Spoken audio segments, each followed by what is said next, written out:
तो welcome guys, आप लोगों का स्वागत है एक और नए चैप्टर में। तो चैप्टर 102 की स्टार्टिंग में हमें दिखाया जाता है, मुझे लगता है कि जो मेरा स्पेल है वो बिल्कुल परफेक्ट नहीं है, इसे सिर्फ जो रेड थ्रेड से वही कटा है और ये पूरी तरीके से ख़त्म नहीं हुआ है।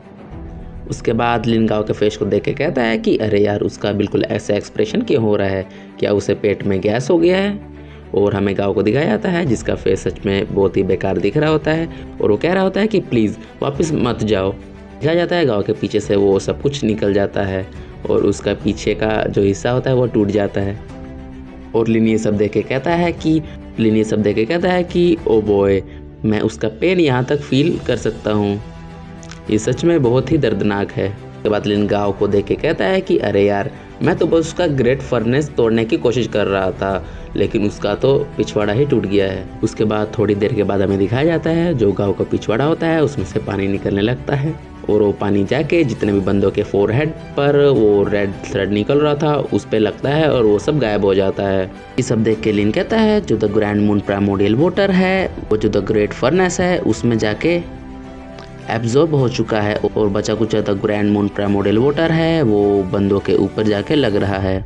जो the real grand moon primordial water है वो किसी के शरीर में जाके एब्जॉर्ब हो चुका है। और गाँव कहता है कि जो भी ग्रीन लाइट उनके फोरहेड पे लगा था उनमें से एक ही असली प्राइमोर्डियल वाटर है, वो किसके पास है, उसे किसने लिया है। लिन कहने लगता है अरे अब भूल भी जाओ, जो the grand moon primordial water है वो अब नहीं आने वाला है क्योंकि यहाँ पर the grand son primordial fire है उससे वो छुप गया है।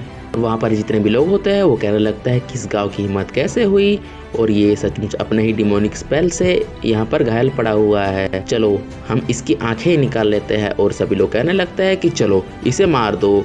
और जो क्विंग होता है वो कहता है कि अरे सभी लोग रुको।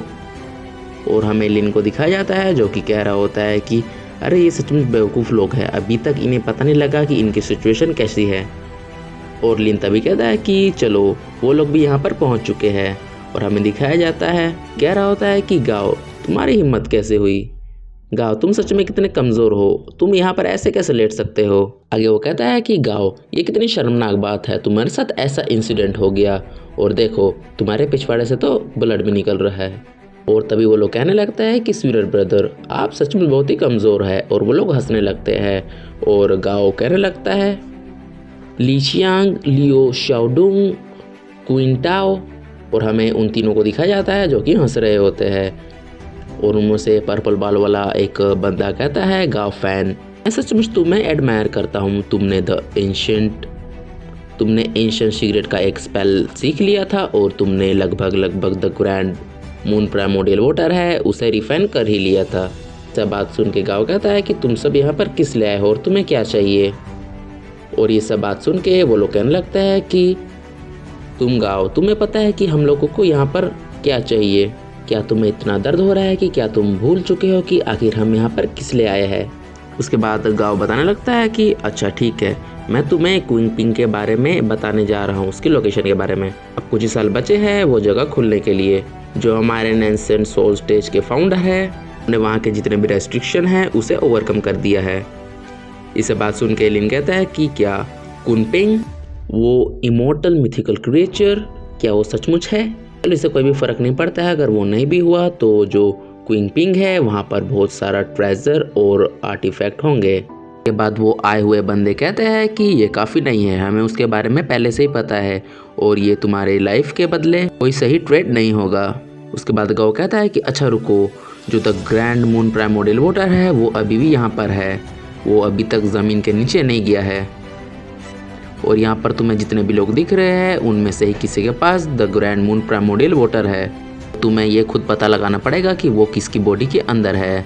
उसके बाद मोटा आदमी कहता है चलो अब हम इन सभी लोगों को मार के वो प्राइमोर्डियल वाटर को पालेंगे। और बाकी के बंदे कह रहे होते हैं कि क्या वो सचमुच हमें मारने वाला है। और जो हरे कपड़े वाली लड़की होती है वो कहती है वो सब फाउंडेशन इस्टेब्लिशमेंट स्टेज के कल्टिवेटर है, हम उन्हें कभी भी हरा नहीं पाएंगे, हमें एक साथ उनसे लड़ना पड़ेगा। और वो सब मिलकर उन लोगों पे हमला कर देते हैं। करने के लिए जा रहे थे लेकिन फाइट का नाम सुनते ही क्वीन का पैर भी नहीं हिल रहा था। पीछे से लिन क्वीन को मोटिवेट करते हुए कहता है कि यही चांस है, तुम अपने लाइफ के लिए लड़ो और सरवाइव करो, नहीं तो तुम मर जाओगे और तुम्हें अब किस बात का डर है। उन्हें ऐसा बात करते हुए देख जो हरे कपड़ों वाली लड़की होती है वो कहती है कि तुम फिर से बकवास करने लगे, चलो हमारे साथ मिलकर लड़ाई करो। तुम्हें सिचुएशन का अंदाजा बिल्कुल भी है कि नहीं? इसके बाद लीना अजीब सा मुंह बनाते हुए कहता है कि जरा तुम्हारे आगे तो देखो, तुम उसमें टकरा जाओगी। उसके बाद वो लड़की आगे देखती है तो सामने एक बैरियर होता है, उस बैरियर का नाम होता है विंड स्केल बैरियर। वो लड़की कहती है कि अरे ये तो एलियोसेक्ट का एक सीक्रेट टेक्निक है। सामने से वो एलियोसेक्ट का बंदा कहता है कि मैं तुम्हें चांस देता हूँ कि तुम पहले मुझ पर अटैक करो। और वो लड़की अपना एक अटैक उस बैरियर पे कर देती है, लेकिन उससे कुछ फर्क नहीं पड़ता है उस बैरियर को। एलियोसेक्ट का एक मोटा कहता है हमारा जो 1000 फेदर विंड स्केल बैरियर है वो पहले से भी ज़्यादा इम्प्रूव हो चुका है। वो लड़की कहती है कि जो 1000 फेदर विंड स्केल बैरियर है मैं इसके बिल्कुल भी मैच की नहीं हूँ। उसके बाद सीन शिफ्ट हो जाता है एलियोसेक्ट के दूसरे बंदे पर, जो कि अपने पास से एक अटैक करता है। वो अटैक देख के जो क्वीन के साथी थे वो कहते हैं कि ये भी एलियोसेक्ट का एक सीक्रेट टेक्निक है जिसका नाम है सैंड वोर्टेक्स टेक्निक। उसके खिलाफ में जो क्वीन के साथी होते हैं उनमें से अपना एक टेक्निक यूज़ करता है जिससे उसका साइज़ बहुत ही ज़्यादा बड़ा हो जाता है और वो उस वोर्टेक्स यानी सैंड का जो स्टॉर्म था उसके अंदर चले जाता है।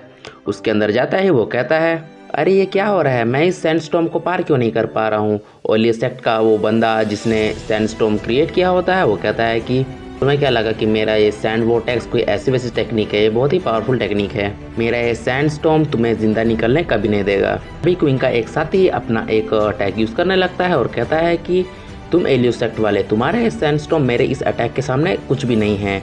और अपना एक अटैक यूज़ कर देता है जिसकी वजह से ज़मीन के नीचे से एक बहुत ही बड़ा जाइंट निकलता है जो कि पूरा चट्टान का बना हुआ होता है।